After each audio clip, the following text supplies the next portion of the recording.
I wanted to give a shout out to Charles Maxwell, the author of 7 Steps to Better Writing. Definitely a 5-star book you can find on Amazon.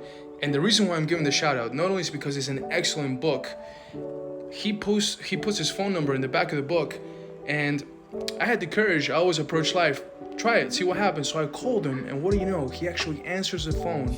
He lives in Arizona like me. And first of all, I wanted to give him credit for the awesome book that he wrote.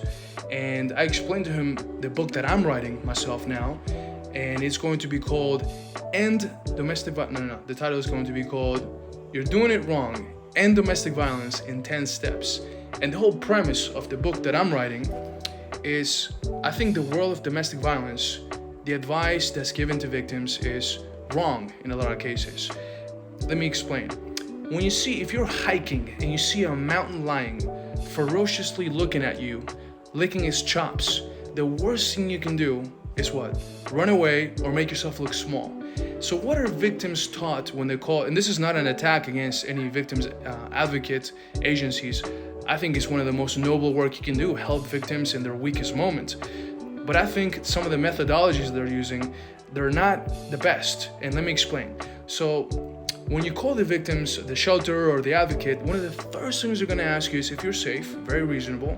And the second thing is, do you have what's called an exit strategy, which means basically having a little backpack with your keys and your medication, your most essential items, in case things get really bad and you need to flee the residence that you're living with the abuser.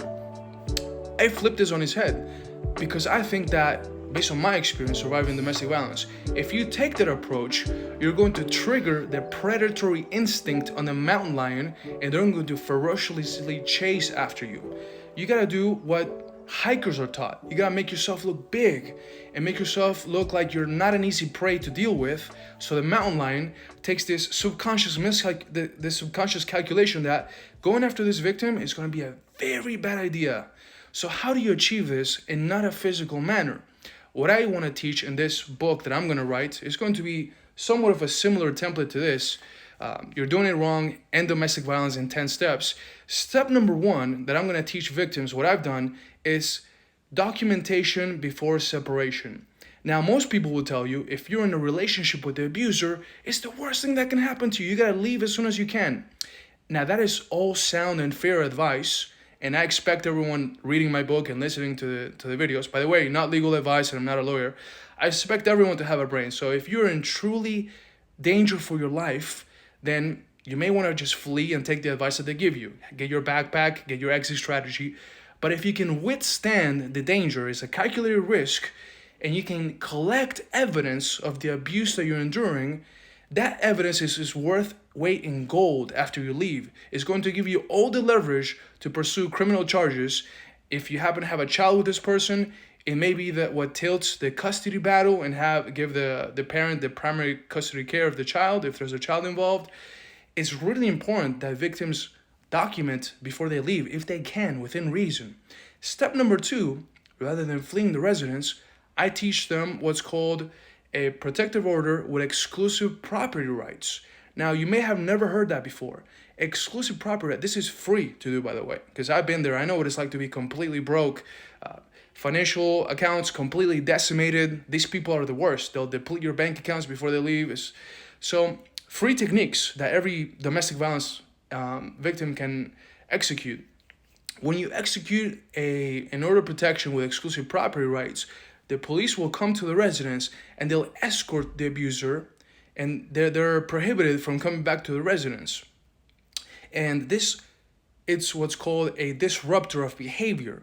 As some of you may be aware of, the domestic violence cycle is a repetitive cycle. It's like a wheel that keeps on happening over and over again.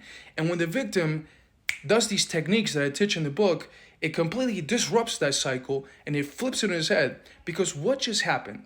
Your abuser was displaced from the residence, and it's likely that they left behind a lot of their belongings. So they're in a weak, vulnerable state. It's something that's foreign to them. They're used to being in control, preying on you. And now you flip the whole script. And that's just step 2 of, there are other 8 steps that I'm going to write in the book of how to flip this whole thing on his head.